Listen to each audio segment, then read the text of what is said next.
the cellar board and logging readings in KettleiQ.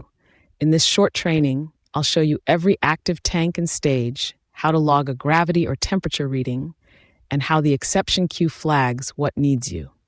Let's take a look. You'll find this under Production, Cellar from your dashboard. This is your cellar board.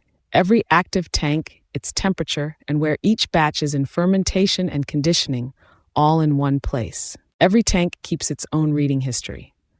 Open a batch card and go to the Readings tab, click Add Reading, and enter what you measured: gravity, temperature, and pH if you're tracking it at this stage. Save it, and it drops right into that batch's timeline under the tank card, so anyone checking that beer can see how fermentation's progressing without hunting through a logbook.